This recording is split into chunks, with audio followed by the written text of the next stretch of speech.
Budget drama, surprise load shedding, and South Africa leading the G20. There's been big moves in South Africa this week.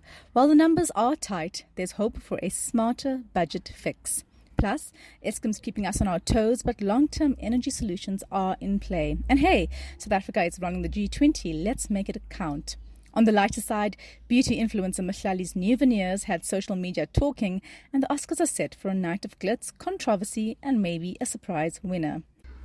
All this and more in your weekly wrap. Let's go. First up, after last week's shock budget postponement, everyone is saying the same thing about Take 2 scheduled for 12th March. Increasing VAT by 2% is not an option. Finance Minister Enoch Godongwana's attempt at a second draft was reportedly rejected by the GNU cabinet again on Monday. The consensus seems to be that, firstly, South Africa's current taxpayers, including corporates, are already squeezed and can't be taxed further. Secondly, the government has a spending problem. Thirdly, essential services still can't be cut, like health and education. Squeezing civil servants' wages for nurses, police and teachers is also not workable. And our repayments on debt, now the second biggest budget item, are out of control. Of every rand we have to spend in the country, 22 cents must first go towards paying off our debt. That equals 1 billion rand a day in paying off our debt. And finally, South Africa's debt to GDP ratio, set to reach 75%, is high, but the real problem is that all that loaned money hasn't been used efficiently. Countries like China have a ratio of over 100%, but that borrowed money was used to improve infrastructure and eventually boost the economy. Sure. As ANC Secretary General Fikile Mbalula put it on Tuesday, Godongwana is stuck between a rock and a hard place. So what are the solutions? The DA put forward a great proposal this week, noting that the 60 billion rand hole that the VAT increase hoped to plug could be found by cutting government advertising by 50% and catering and travel costs across departments by a third. On Wednesday, at a G20 meeting, SARS Commissioner Edward Kisvetter doubled down on his previous suggestion that we invest in the revenue service to improve tax collection. Improving collection, which is currently at about 64%, could bring in a further 800 billion rand, he said. But some experts are not sure if that's possible, given it would need to be gathered from the informal sector mostly. Still, what's striking about the political pushback is the agreement across the political spectrum. Leftists like the SSCP and COSATU are making similar proposals to market-friendly organizations like the DA and SARS. This seems like a good thing. Meanwhile, the clock is counting down to March 12th. On the lighter side, from Elon Musk's latest main character moment to Mhlali's glow-up and McDonald's entering the school furniture business, here's what's got people talking this week on social media. In the latest from the dystopia unfolding over in the US, Trump's right-hand billionaire Elon Musk rocked up at a conservative conference near Washington on Thursday, wielding, wait for it, a chainsaw, a pitch for his department of government efficiency. Musk, in a black MAGA cap, shades, and possibly weeks deep in some sort of ketamine-induced mania, declared it the chainsaw for bureaucracy. Was it politics, performance art, a midlife crisis? Meanwhile, Musk is still continuing his assault on US democracy and governance, though there has been some pushback this week from some in Trump's cabinet. In South Africa's ultimate baddie, beauty YouTuber and influencer Mhlali Ndamase had blinding white veneers put in, and Twitter had thoughts. The influencer recently took a sponsored trip to Turkey's prime dental clinic with her mom for a Hollywood-worthy smile upgrade for mom and daughter. Of course, she documented the entire thing, dropping a before and after video this week that had fans referencing chiclets, US comedian Steve Harvey's cartoonish dental work, and even scary dolls. The consensus was that she did not need it, but still, her new pearly whites were shining, just like her career. And then, in what might be the most Mzansi story of the week, McDonald's donated foldable plastic desks to grade 1 learners at a Cape Town school. Minister of Basic Education Siviwe Gwarube proudly announced the handover, but social media flames. The internet was not impressed with the idea of fast food sponsored furniture or kids weighed down on their way to school. Well, whether these desks are a creative solution or a giant red flag, one thing is certain: South Africans are not loving it. Onto your briefs, load shedding's return. It was a blissful 10 months from the 26th of March 2024 last year to the 31st of January this year. South Africans enjoyed an uninterrupted electricity supply after years of crippling load shedding. The first resurgence lasted just a few days in early February. However, over the past week, rolling blackouts have returned with a vengeance, reaching stage 6 at their peak. And just as suddenly as it appeared, Eskom announced it was over yesterday morning. Apparently, the main culprit was a transformer overload at Majuba. That's our second largest power plant. This created a domino effect, cutting power to several units. Then Camden unexpectedly lost 4 more units thanks to a hydraulic valve failure. The end result? Nearly 3,900 megawatts of unplanned losses on top of over 7,000 already offline for planned maintenance. South Africa has a domestic electricity generation capacity of 58,000 megawatts. So losing nearly 14,000 megawatts is a big deal. For FYI, each megawatt can supply around 650 average homes. In 2023, load shedding shaved off about 1.8 percentage points of growth for the year. We need 1.5 to 2% per year to address unemployment and poverty, experts agree. Even with very little load shedding last year, the country's GDP is projected to have grown by just 1%. So, while business has started to regain confidence after months of stable supply, this fresh uncertainty could derail that momentum. But it's worth remembering how we got to 300 days without load shedding in the first place. Eskom's 2023 Generation Recovery Plan played a major role in stabilizing the grid with improved maintenance, bringing more generating units online and integrating independent power producers into the energy mix. The return of Medupi Unit 4 and Kusile Unit 6 in the coming months is expected to add much needed ongoing capacity. Meanwhile, private sector energy initiatives, including rooftop solar, are growing rapidly. For now, the immediate crisis has passed, but the road to a fully stable energy system will require continued investment, policy certainty, and a commitment to long-term maintenance. If South Africa can sustain the improvements that kept the lights on for nearly a year, we can finally put load shedding behind us permanently. On to some entertainment news. Hollywood's biggest night is nearly upon us. The 97th Oscars takes place on Sunday in Los Angeles. Unlike last year's Oppenheimer sweep, this year's Best Picture race is anyone's game. Spanish crime musical Emilia Perez leads with a record-breaking 13 nominations, making history as the most nominated non-English language film, even if it's not particularly popular with actual viewers. Hot on its heel is the Adrian Brody-led period drama The Brutalist and the fan-favorite witchy musical Wicked, each with 10 nods. Other contenders include comedy drama Honora, papal thriller Conclave, Bob Dylan biopic A Complete Unknown, space epic Dune Part 2, Brazilian political biopic I'm Still Here, historical drama Nickel Boys, and body horror The Substance, starring Demi Moore. Meanwhile, the Best Actress category is making history and headlines. Carla Sofia Gascon is the first trans woman to be nominated in the category for playing Emilia Perez. But controversy surrounds her nomination after past offensive tweets about Muslims, George Floyd, and Oscars diversity resurfaced. Netflix dropped her from its ad campaigns promoting the film. Gascon has since apologized. While she skipped other major award shows, her confirmed presence at the Oscars will be one of the most watched moments of the night.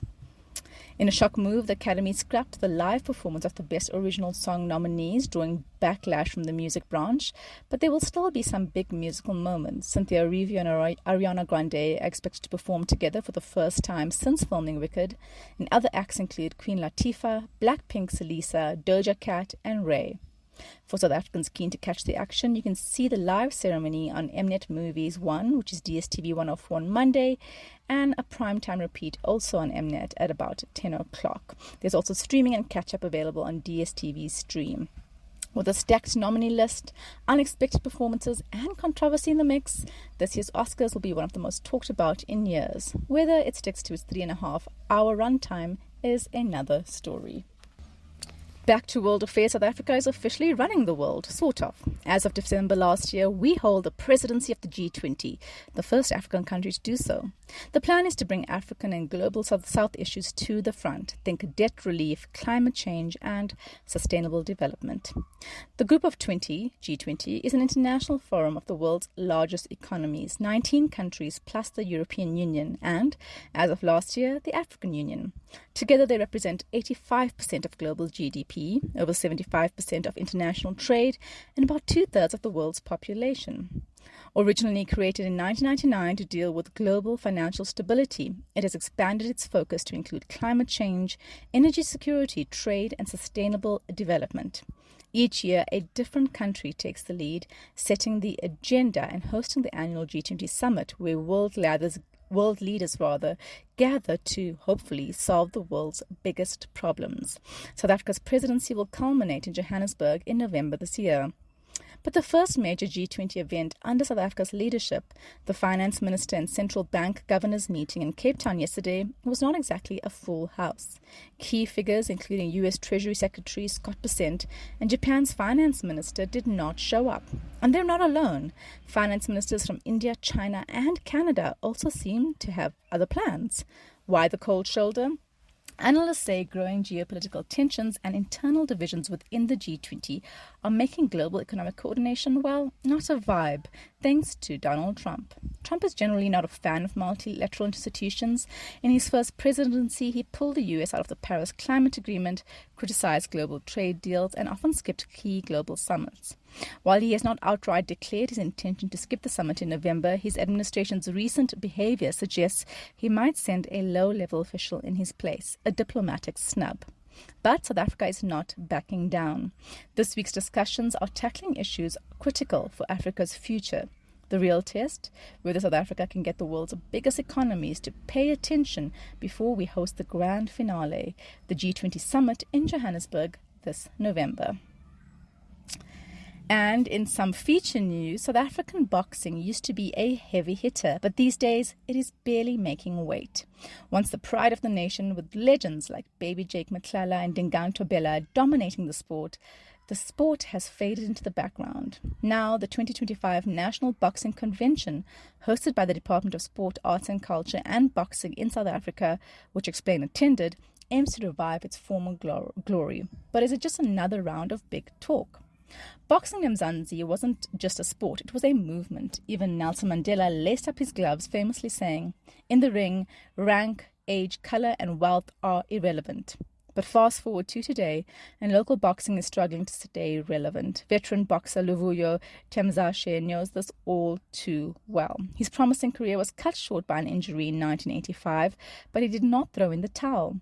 Now wheelchair-bound, he's training the next generation of fighters because, as Temzashe puts it, today's fighter lacks the endurance of old-school boxers. BSA spokesperson Lutando Zobeko states it plainly. Boxing is on its knees. Back in the 90s, South Africa had a few world champions, including the legendary Corrie Sanders. Not to mention, boxing was a TV staple. But when broadcasters pulled the plug, sponsors disappeared, and with them, young talent lost a clear path to success. Another issue, inclusivity for women and disabled athletes. The convention has proposed several solutions, including bringing boxing back to TV, modernizing the sport, including boxing in school sports. But will it actually happen? Promoter Ntsikelelo Manisanye is not convinced. He points out the last convention led to nothing. Zobeko, though, is hopeful. He believes a new boxing board could be the fresh start the sport needs. For now, young hopefuls will keep stepping into the ring, waiting for the investment and opportunities that could make South Africa boxing a champion once more. Back to international news, Germany's elections this week were a political roller coaster. While the country avoided a full shift to the right, the warning signs are flashing. The centre-right Christian Democratic Union and its Bavarian sister party, the Christian Social Union, the CSU and CDU respectively, secured nearly 30% of the vote.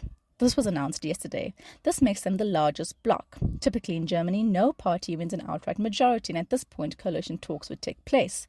The shocker this time, the far-right Alternative for Germany, AfD, surged to 20.8%, nearly doubling its seats in parliament. Traditionally, German mainstream parties have upheld a firewall against the AfD due to its extremist views. Think of how South African parties blocked the MK party from gaining power. The AfD has been shunned over historical revisionism. Some members have downplayed Nazi crimes, with one even calling himself the friendly face of National Socialism, a previous phrase for Nazism. Secondly, there's climate denialism. The party opposes green energy initiatives and questions climate change. And finally, there's hardline anti-immigration policies. They want to scrap individual asylum hearings and set up foreign holding camps. Now, CDU leader Friedrich Merz is trying to form a government without the AFD because he will now be the next chancellor. His best bet, a coalition with the centre-left Social Democrats, who secured 16.4% of the vote. The SPD has agreed to talks but are not making any promises. Merz hopes to finalise the deal by mid-April. Meanwhile, in his victory speech, he declared that Germany must become more independent from the US, a not-so-subtle jab at Donald Trump's foreign policy chaos and Elon Musk's attempt to influence his country's politics. The Tesla CEO and tech billionaire backed the AFD during the campaign. He appeared via video at an AFD rally, urging Germans to move beyond their historical guilt, a controversial statement given the country's Nazi past.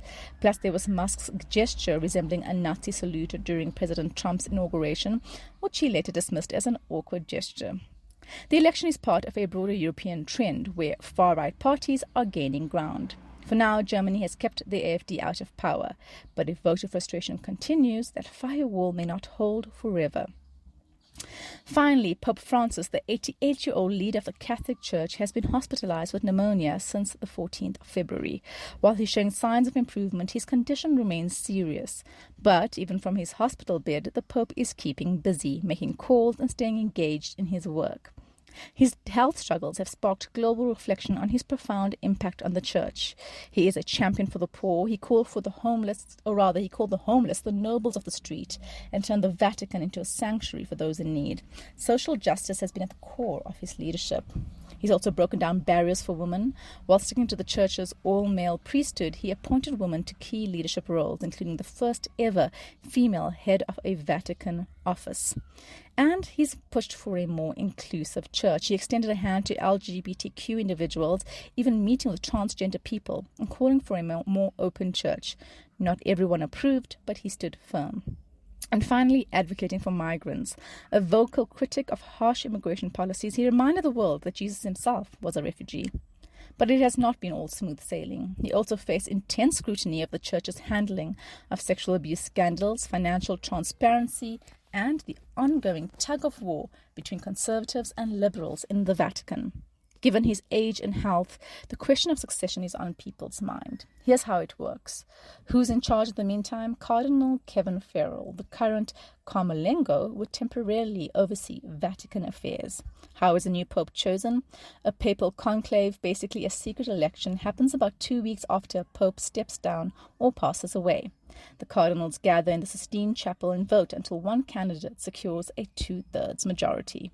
For now, the world watches and waits. Whether Pope Francis makes a full recovery or the Church prepares for a transition, one thing is clear. His legacy will be felt for generations to come. That's it from us at The Wrap, an award-winning product of Explain.co.za. See you next week.